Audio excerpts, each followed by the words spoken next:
Burnout and adrenal health for women over 50 is our topic today, and how feeling exhausted or foggy isn't just aging, it is a call to recalibrate. And to guide us today, I am really delighted to welcome the founder of Well Powered Women and dedicated holistic health practitioner with over 2 decades of experience, though you can't see it, in the natural health field to the show. Rana Manzi will be sharing powerful rethinks and simple actionable tools. But before we jump in, Renee, can I ask you to introduce yourself, maybe where you're located, a little bit about you, and why it is that this is what you focus on? Okay, thank you, Julie, for having me on. So I'm located in Southern California. I own Well Powered Women, and what we are is a concierge style. I'm more of a health advocate than anything. My background is in nutrition, and I'm a holistic health practitioner. And yes, I've been doing this for 20 years. I work with women founders. I think what happens is when we get into our late 30s, 40s, and 50s, we know that we've done what we've sought to do, right? We're out, we've got our careers going, our families, and we've done all the things we need to do. But the one thing that women often do is put themselves on the back burner, All right. especially their health, right? And sometimes problems arise before they realize that there's an issue, and then sometimes it's too late.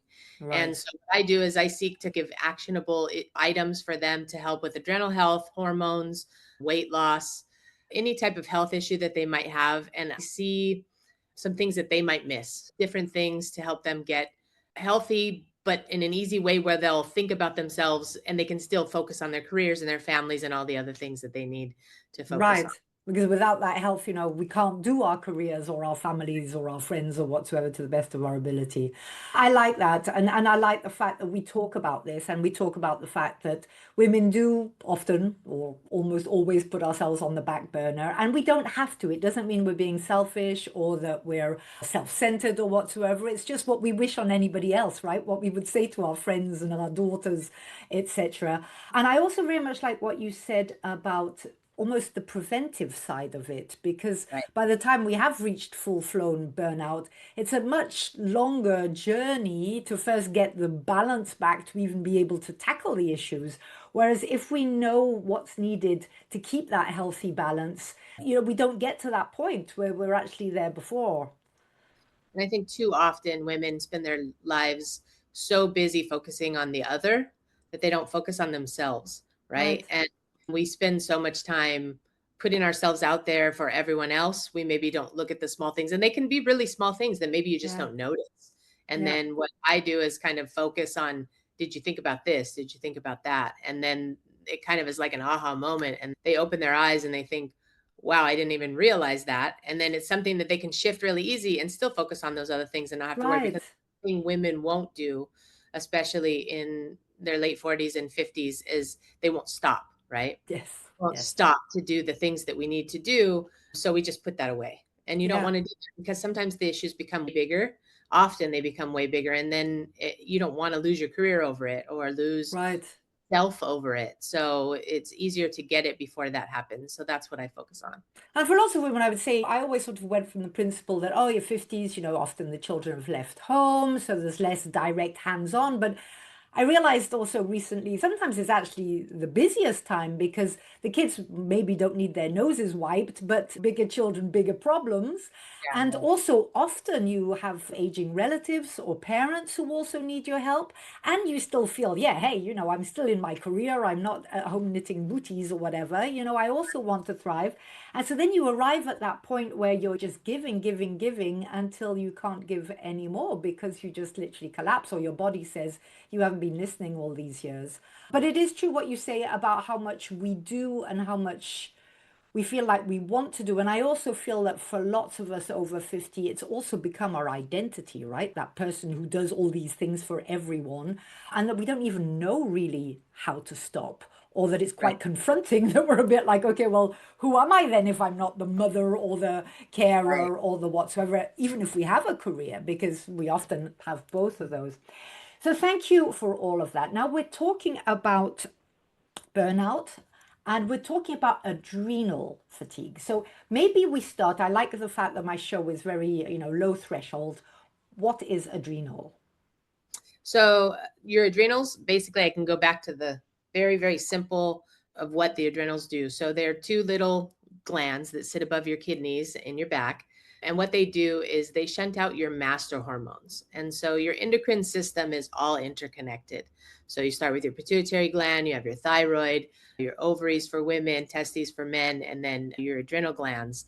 And if any part of this chain is out of whack, everything else will go out of whack, right? And Right. so we often with women, women will have thyroid issues, right? Or they'll have Yes. issues with their ovaries. And we forget that there's a master hormone system that is putting out hormones that are like adrenaline, cortisol, and pregnenolone, and different hormones that also help with our stress response, right?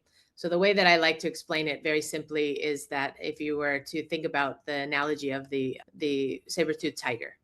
So what happens is that olden days, right? So back before we had our careers and all the technology and stuff we have today, it was a very simple life. The caveman is in the cave with his partner, they have the babies, everything's good.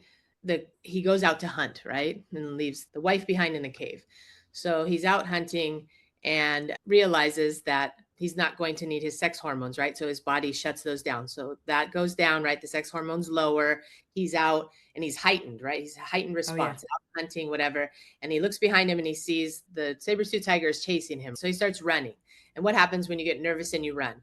Your adrenaline spikes up, right? You're running, makes you faster. You can jump further. You can do all these things. Gets to the edge of the cliff, looks back and sees the saber-tooth tiger coming, looks down over the edge and thinks to himself, well, I have two choices. I'm either going to die out here or I'm going to jump off this cliff, and I could still die, but I have to do something, right? So the adrenaline helps them. He jumps off the cliff, falls down, looks back up. The tiger looks over and says, I'm not going to worry about that, and Yeah. leaves. Now he's down there and he's sprained his ankle, let's say, right? So you're going to be down there a week or so. So what happens is the adrenaline starts to come down. Then the cortisol comes up, right? The body's not going to get any food for that time. So you have to Right. use the food that you have, right? Your fat stores. The cortisol rises up, and then cortisol causes inflammation. The inflammation will help to heal that wound, right? Because that's how we heal. When you have a little cut and there's a red circle around Yes. inflammation, people don't realize inflammation isn't always bad, it's necessary. So the 2 weeks and the cortisol starts to lower down, right? The person is able to climb back out of the hill and go back to the cave, and life starts over again. So then the cortisol will drop down and the sex hormones will come back up, so that now Right. the cycle of life can go again, right? So those are necessary things that we have within our body to do different responses for Aren't different we things. clever? Right. So the difference between now and caveman times is that the saber-toothed tiger is constantly chasing us, right? So from problems at home, traffic, if you're sitting in traffic going to work every day, problems that you have at work, there's constant things that are spiking your adrenaline, spiking your cortisol, The spiking. stress, right? It's a different stress sort of things. That's what causes it, is stress. But the stress is very different today because Yeah. the tiger is constantly on our tails and we can't shake it. So we don't switch off, sort of thing. Right. So the adrenaline is constantly crazy. As soon as you get home, then your body can say, okay, I don't need that adrenaline response. And then the cortisol spikes up, right? And that's inflammation. That means that you're going to start holding on to your weight, right? Because you don't need that right now. So then you end up gaining weight in the later years. And that's one of the reasons, because the stress response is constantly there and your cortisol spikes and you're into other problems that you didn't really anticipate. And it's all because that saber-tooth tiger is constantly chasing us. So the stress is there constantly today. And that's why we have issues with that. And eventually those adrenal glands will say, wait a second, I'm tired of shunting out all these things. It's too much. It's too much. It's too much. And then they just shut down.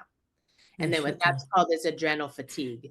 And that's very common Right. in women our age, because what happens is they don't let the stress go, right? They don't have outlets to let that happen. They don't, maybe do yoga or Mm. eat better. What do you do when you're nervous, right? What do you do when you're anxious? What do you do when you're stressed out? You eat, right? That's a And you common, eat crap usually, right? right? You eat comfort food or So that, sweet or right. And the cortisol levels are really high. You're holding on to the inflammation, and you end up just living off of your fat and then adding more to it.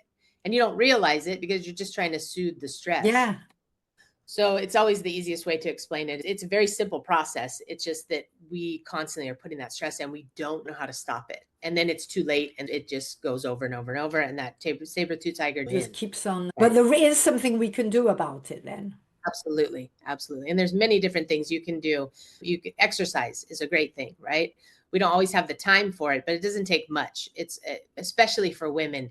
Women don't realize how simple a walk is for them, Right. right? And you think, oh, well, a walk isn't going to get my heart up too high. What is it really going to do? It does a lot. Walking is very important for women. Making sure as we age, getting enough protein in our diet. We often don't think about that. We think, oh, protein, I'm not going to eat that much protein. I'd rather just grab something that's less caloric, right? That's what women think. The less calories, the better, when often they're not eating enough. So you need more protein, you need more vegetables, but you also need to work on stress reduction, doing things like yoga, meditation, journaling, anything like that that takes your mind off the redundancy of the day can help you with long-term success. And it's as simple as a walk. If a woman can walk 30 minutes a day at Okay. a brisk walk, it can really lower that cortisol and it can help you to increase your sex hormones, which are needed for you to feel good and to keep you young, right? That's very important during this time in life. A simple walk, eating more protein, and So by protein, that would be things like what? Fish and any meat. If you don't really like meat so much, then you would do protein as soy. You can get protein with beans. You can get protein in quinoa if you don't like meat, but really meat based. If you can do, a steak, or you could do protein shakes. I don't love protein shakes. It's not the best source of protein out there for women. But if that's all you have time for, then do that. But what you want is at least 80 grams of protein a day, more like 100. And that can be very difficult for women to get in because you don't realize how little protein you eat when you start using it. You can get an app like MyFitnessPal and it's free. And when you start weighing out and figuring out how much protein you get a day, you realize you're maybe getting 40 or mm, 50 grams and it's not enough. You need at least okay. 80 grams. And the older you get, kind of the more protein you need.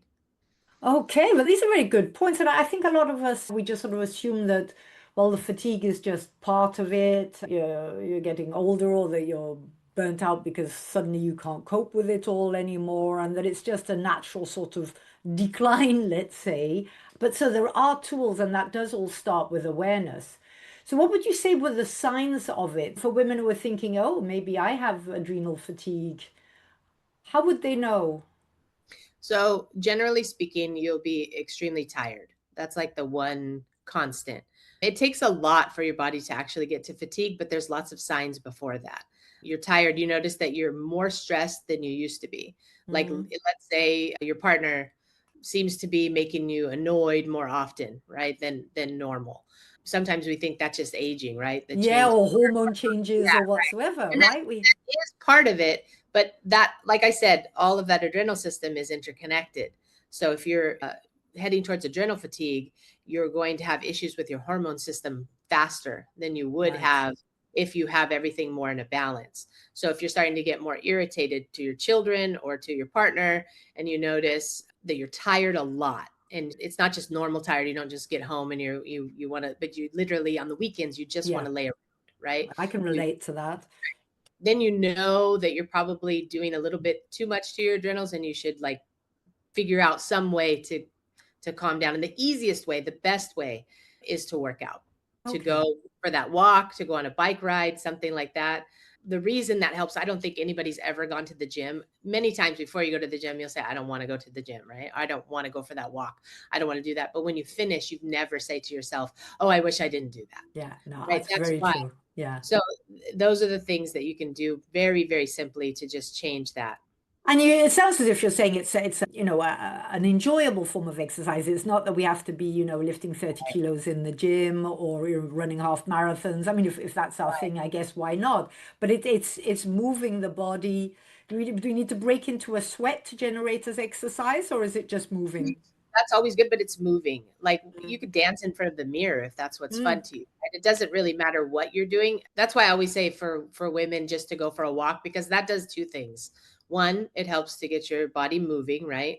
But it helps to sort your brain out. So you can start thinking about something besides everything else that's in your life. But you could do something really simple. If you like yoga, do yoga. If you like Yeah. women should lift weights as we age. I know that sounds funny. Women always say, "Oh, I don't No, want no. to be bulky or I don't want to gain muscle," and you won't. But what that does is a couple things. It helps with your adrenals, it helps with stress response, but it also helps you to maintain muscle mass, which the Right. protein will help with that.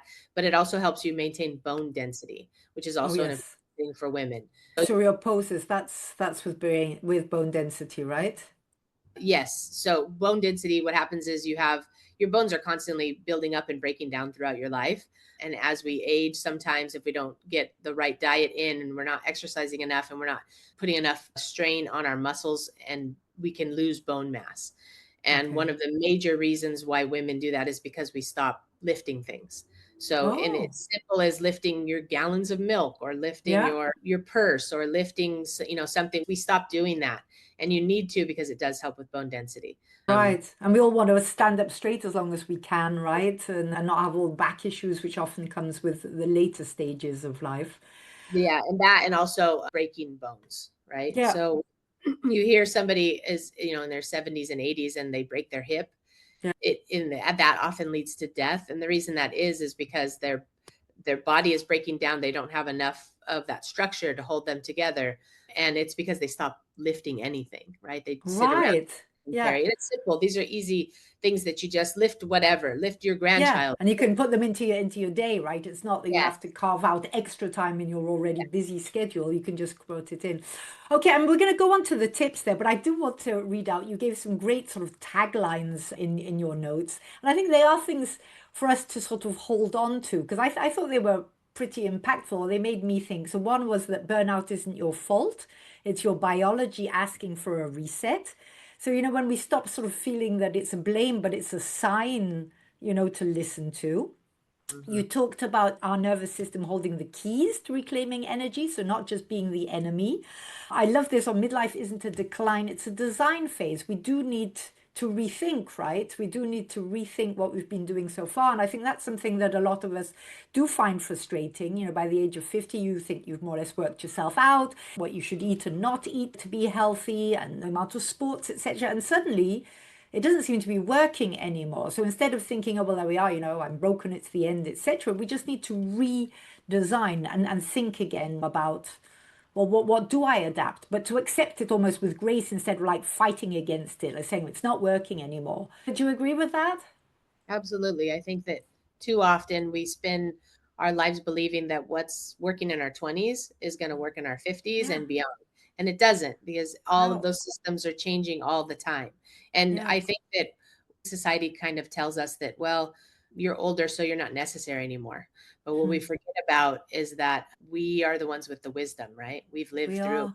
the We are. things, and we're often afraid to kind of live out loud when that Yeah. happens. Really, once we get that voice and we realize that just there's shifts that need to happen, right? Yeah. Just don't be so afraid to make those shifts. And don't, Right. women are so often thinking, oh, well, when I was 20, I could, if I gained a couple of pounds, I could lose it by not Yeah. eating so much. Yeah. That's not the same when you're in your 50s. Yeah. Actually, you do the opposite. You eat more and then you Yeah. exercise a little bit more. But the stress is very important to keep it lower. And it's And we don't, honoring all the stages, right, that we have, that there's good and bad in all of them. There were bad sides to adolescence or to, all these different things. That's the way it is. And if we embrace them and adapt in consequence with like tools like you offer, then they're just as vibrant as the other episodes of our lives. and I think that they can be more vibrant. What I've noticed Right. is as I'm aging is people kind of want to hear what you have to say, Yeah. right? Yeah. And it's because culturally we are the matriarchs, Yeah. right? Why we went to our grandmothers for advice, right? Because Yeah. they had the answers to that. The difference is we don't look like our grandmothers, which is a good No, thing. yeah, exactly. But we're the wise women, right? And we're there to contribute. I did an episode not long ago as well of the new grandparents. Most Mhm. parents are so rushed in everything that they do nowadays that they're not properly there for their kids. So the grandparents have also a new role. They're young, they're modern, they're traveling, they're doing all sorts of things, but they can actually listen and they can guide the child instead of just, sort of sticking them in front of a screen or whatsoever.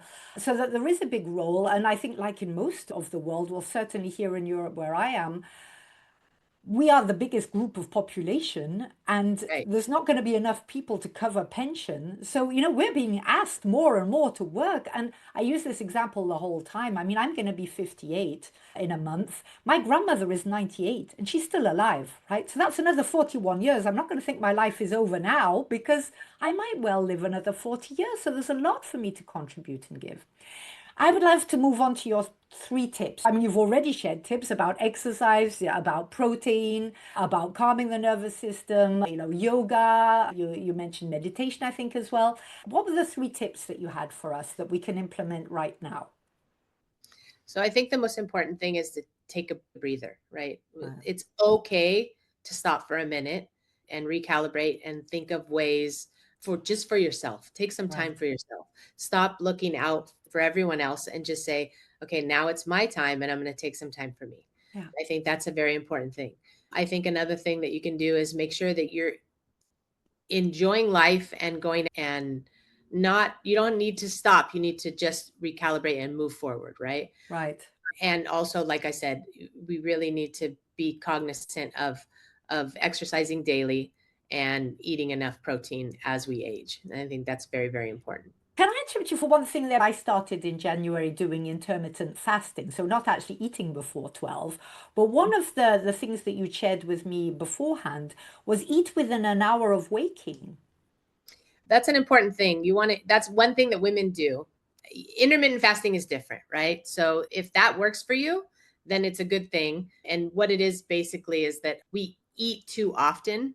Years ago, people started believing that you needed to eat 6 times a day, right? So the problem Yeah. was we weren't eating enough and then it was causing our body to store fat and we would end up gaining weight because we were not eating enough throughout the day.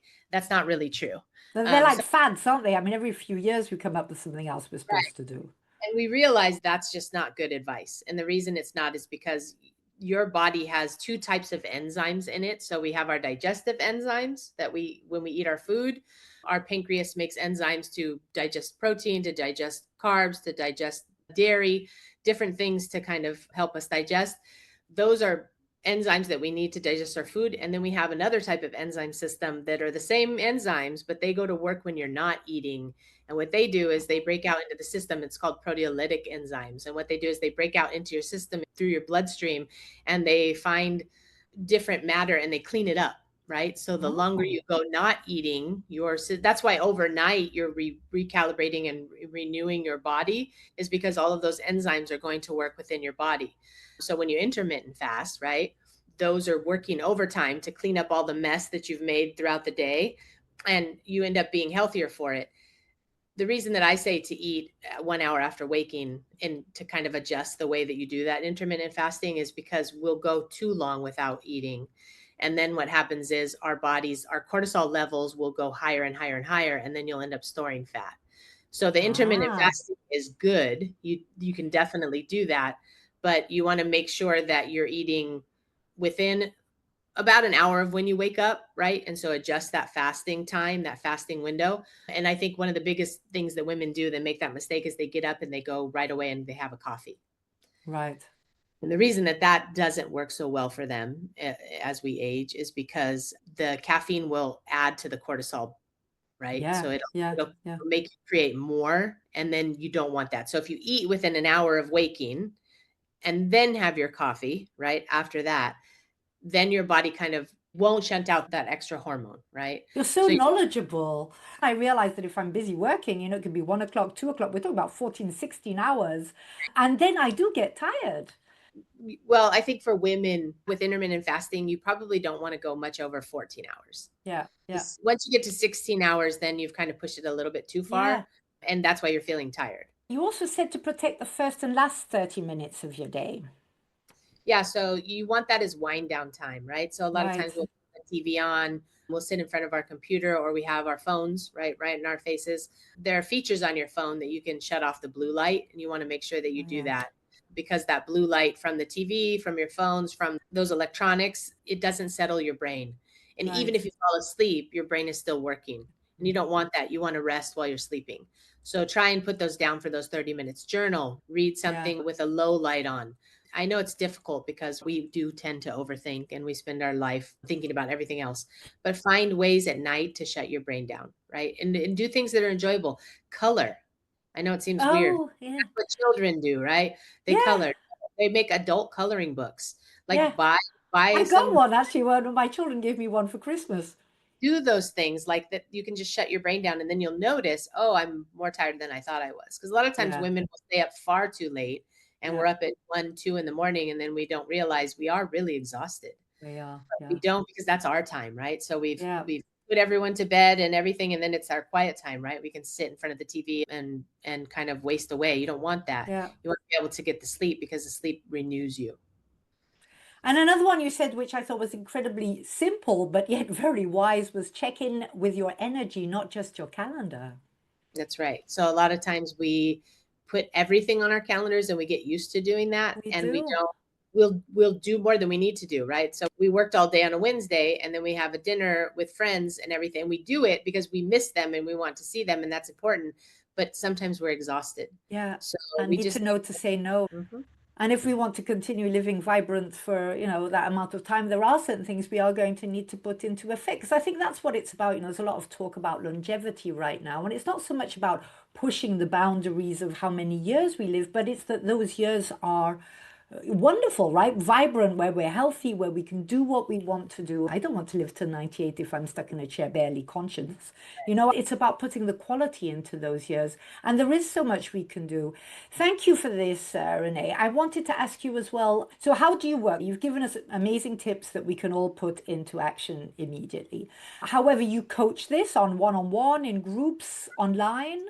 So I can do group coaching as well, but usually it's one-on-one with women who just need simple things to change what they're doing. I have a 6-week program, and what we do is we go down, kind of, it's an audit to begin with. So we look at Right. all the different things in their life and kind of figure out, because every woman is different, right?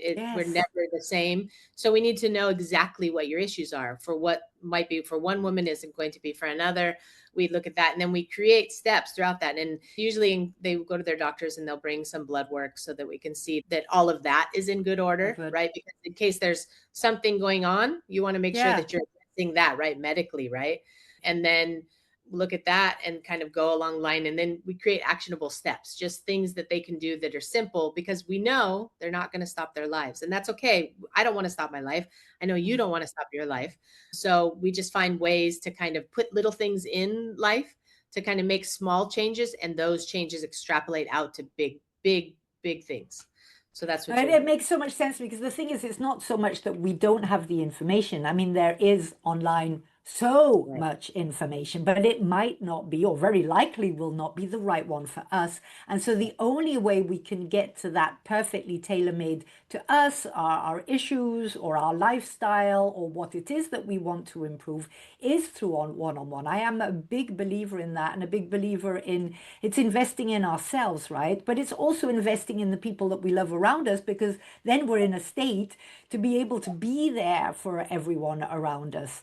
And also it holds us accountable, because I think we can all have all these spurts of, oh, I'm going to be so healthy and I'm going to do all these things. And before you know it, it hasn't worked for a few days. So you just decide, okay, this isn't for me. I just continue the same old. And we just little by little run ourselves to the ground. And nobody deserves to do that. We all deserve to be feeling vibrant.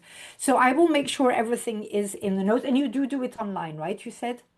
Absolutely. So anywhere in the world we can chat, and doing it online I think is easier. I also do it in person for anybody that's in LA, Yeah. greater LA or Southern California area, if that's necessary, if they feel more comfortable doing that. But online always works, just like this. Yeah. Like we Yeah. can be far away from each other and still be together, and just figure out easy ways to kind of make them feel better. That's the Exactly. key. And if I remember well, you have even a free 30-minute audit, right? Right. So we'll do the audit for free. The 30-minute audit is a little bit more simple. We'll go into things more after that, but that also will come with actionable steps, just little things that you can do to kind of figure out what you can do today that will change, right? Today Right. is when you start. Yeah. Everyone says, "Oh, I'll wait till Monday," right? Like I'm going to have a Yeah. really good week Why? Why Monday. wait till Monday to feel good? No, right? Never until Monday. Start today on Friday, Yeah. right? Yeah. And Yeah. your weekend will be better if you start Yeah. today on Friday. Thank you very, very much. All the information about all of this will be in the show notes. Renee, I thank you for having taken time to share all of that with us. And I thank you for doing this sort of thing, right? It's a big target group, and there's a lot we can do if we're knowledgeable. And you certainly seem to have the knowledge. Thank you so much for your time. Have a wonderful day. All the best to all of you. Bye. Bye-bye. Bye.